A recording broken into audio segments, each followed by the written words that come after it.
بسم اللہ الرحمن الرحیم۔ السلام علیکم ناظرین، میں ہوں ملک شاہ زیب طارق اور آپ دیکھ رہے ہیں S P news eighty channel. 28 تاریخ عمران خان صاحب کی موت کے پروانے پر دستخط کر دیے گئے ہیں اور 28 تاریخ کا باضابطہ اعلان کر دیا گیا ہے۔ سپریم کورٹ اور پاکستان کو بھی آگاہ اگلے 2 دن تک کر دیا جائے گا۔ یہ سارا معاملہ کیا ہے، ہم اس کے اوپر بات کریں گے اور یہ بھی بتائیں گے کہ کس طرف آج جشن کا سما ہے۔ ایک طرف عمران خان صاحب کی موت اور دوسری طرف جشن کا سما۔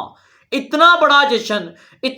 جشن کہ تمام سیاسی جماعتیں مل کر جشن کرنے پر آمادہ ہو چکی ہیں۔ اس کے اوپر بھی بات کریں گے اور یہ بھی بات کریں گے کہ آج ایک بہت بڑا پنڈال سجا ہے، اتنا بڑا پنڈال سجا ہے کہ وہاں سے بڑی اہم چیزیں سامنے آنا شروع ہو چکی ہیں کہ کس طرح کہاں سے پیسے دے کر کیا کام چٹکیوں میں کروایا گیا۔ آگے بڑھنے سے پہلے اگر آپ ہمارے چینل پر پہلی بار آئے ہیں اور اب تک سبسکرائب نہیں کیا تو لازمی سے کر لیجیے گا تاکہ ہماری ہر آنے والی ویڈیو آپ تک بروقت پہنچتی رہے۔ اسی طرح ہمارا اور آپ کا یہ ساتھ ہمیشہ کے لیے برقرار رہ سکے۔ چینل کو سبسکرائب کریں گے ہی تو ہی ہماری ہر آنے والی نئی اپڈیٹس آپ تک پہنچتی رہے گی اور آپ لمحہ بلمحہ ہر ایک اپڈیٹ سے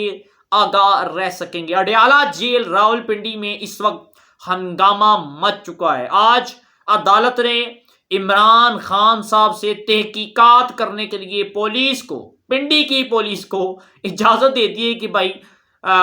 جو ہے آپ عمران خان صاحب سے مختلف معاملات کے اوپر، کیسز کے اوپر تحقیقات کر سکتے ہیں۔ آپ سائفر کیس کے اوپر عمران خان سے تحقیقات کر سکتے ہیں، آپ مختلف کیسز کے اوپر عمران خان صاحب سے تحقیقات کر سکتے ہیں۔ ڈنڈا استعمال کریں، جو مرضی کریں، آپ عمران خان صاحب آپ کے حوالے، پنڈی پولیس کے حوالے آج عمران خان صاحب کر دیے گئے۔ ایک طرف فوج اور دوسری طرف جو ہے وہ پولیس۔ وہ ایک بڑا مشہور محاورہ ہے کہ آگے کنواں اور پیچھے کھائی، پیچھے جائیں گے تو تب بھی گریں گے، آگے جائیں گے تو تب بھی گریں گے۔ عمران خان صاحب کے لیے تمام راستے بند کر دیے گئے ہیں۔ آج کے دن ہوا یہ، ایک تو سائفر کیس کے اندر عمران خان صاحب کو قصوروار ٹھہرا دیے گئے۔ چیف جسٹس اسلام آباد ہائی کورٹ نے یہ کہہ دیا ہے بھائی کہ سائفر عمران خان نے لیا تھا، عمران خان نے ہی گم کیا ہے اور عمران خان صاحب اس کے قصوروار ہیں۔ یوں اٹھا کے ورقہ پھینک دیا اور عمران خان صاحب کو اندر رہنے کا ہی فیصلہ برقرار رکھا ہے۔ اور دوسری طرف آج عمران خان صاحب کی 28 تاریخ موت کا پروانہ میں کہوں گا، میں اسے کو چھوٹا موٹا پروانہ، کوئی اور ورقہ پیپر یا فیصلہ یا بری خبر نہیں کہوں گا، بلکہ کہوں گا موت کا پروانہ عمران خان صاحب کا۔ اب یہ موت کا پروانہ کیسے ہے؟ وہ عمران خان، وہ یوتھیے، وہ تحریک انصاف جو یہ چاہتی تھی کہ عمران خان صاحب الیکشن میں ہوں گے اور 2/3 اکثریت کے ساتھ عمران خان کامیاب ہو کے ایک بار پھر جو ہے وہ وزیر اعظم کی کرسی پر بیٹھیں گے۔ بڑے سہانے خواب ان لوگوں نے دیکھے تھے۔ آج ان لوگوں کے لیے یہ خبر موت بن کے اتری ہے کہ خان صاحب جیل کے اندر ہیں، خان صاحب کے اوپر سائفر کیس چل رہا ہے، خان صاحب کے اوپر 9 مئی کا کیس چل رہا ہے، خان کے اوپر توشہ خانہ کا کیس چل رہا ہے۔ ایک طرف عمران خان صاحب اڈیالہ جیل کے اندر ہیں، پی ٹی آئی کے تمام تر کارکنان، تمام تر M N A M P S کے کینڈیڈیٹ، تمام پارٹی لیڈرشپ سب کے سب تحریک انصاف کو چھوڑ کے چلے گئے۔ کوئی شخص عمران خان صاحب کے لیے سڑکوں پر نکلنے کے لیے آمادہ نہیں ہے، رضامند نہیں ہے۔ وہ شخص جو کل تک عمران خان صاحب کا سب سے بڑا حمایتی ہوا کرتا تھا، آج وہ لوگ بھی عمران خان صاحب کو یہ کہنے پر مجبور ہو چکے ہیں کہ خان نے واقعی اس ملک کے اداروں کو بدنام کیا ہے، عمران خان نے عظیم افواج پاکستان کو بدنام کیے، عمران خان 9 مئی کا واقعی مجرم ہے، عمران خان نے پاکستان کو سفارتی تعلقات کے اندر نقصان پہنچایا، پاکستان کے معاشی معاملات کے اندر نقصان پہنچایا، پاکستان کے قومی خزانے کو نقصان پہنچایا۔ عمران خان صاحب گھری چور ہیں، عمران خان سائفر جو ہے وہ چور ہے۔ عمران خان صاحب کے حوالے سے آج ہر ایک شخص بول چکے ہیں، کیونکہ بھائی پوری پاکستانی قوم کو پتہ ہے اگر آج ہم اس پاکستان کے پرچم کے جھنڈے کے نیچے کھڑے ہیں، امن و امان کے ساتھ سوتے ہیں، اس کے پیچھے ہماری عظیم افواج پاکستان ہے، ایک سپاہی سے لے کر ایک جنرل تک ان لوگوں کی خدمات ہیں۔ تو پھر پاکستانی قوم یہ کبھی نہیں چاہے گی کوئی بھی شخص، چاہے وہ اندرونی ہے یا بیرونی ہے، وہ پاکستان کے خلاف بری نظر سے دیکھے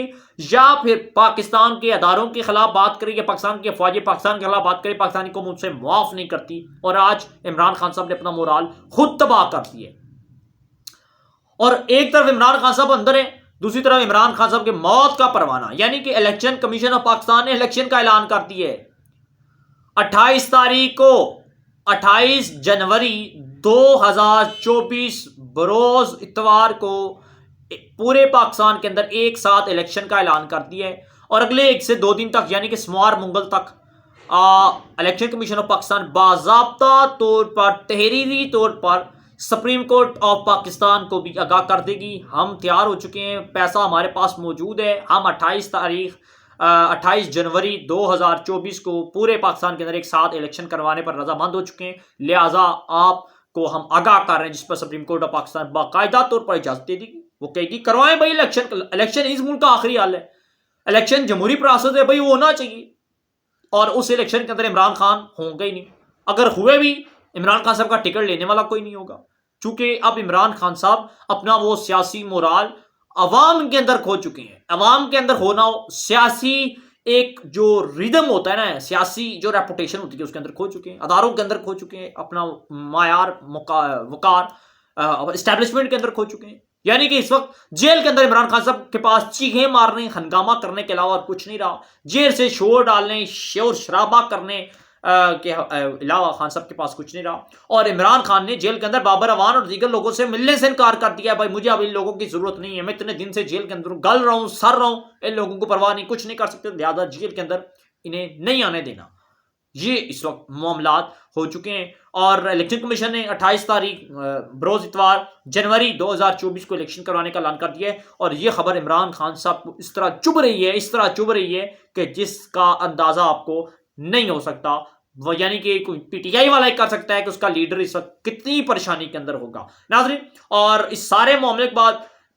مسلم لیگ نون، پاکستان پیپلز پارٹی، دیگر جو سیاسی جماعتیں، بڑی جماعتیں تو پیپلز پارٹی نون ہے، اور یہ جشن منا رہی ہیں، انہیں پتہ ہے کہ ایک بار پھر اقتدار آلریڈی ان کے پاس تھا، اور اگلا بھی اقتدار انہی کو ملنے والا ہے، نواز شریف وزیر اعظم پاکستان ہوں گے، اور پاکستان پیپلز پارٹی بھی ان کے ساتھ پوری اس اقتدار کے اندر برابر کے شریک ہوگی، اور پاکستان پیپلز پارٹی کی ہی بدولت مسلم لیگ نون اقتدار کے اندر آئے گی، اور یہ معاملات طے ہو چکے ہیں۔ ناظرین، ہمارے پاس جو اپڈیٹس تھی آپ کے ساتھ شیئر کی، کیا رائے دیتے ہیں ضرور دیجیے گا، کمنٹ سیکشن میں اپنے خیالات کا اظہار کیجیے گا، اپنی دعاؤں میں ہمیں یاد رکھیے گا، ہمیں دیجیے گا اجازت، اللہ حافظ۔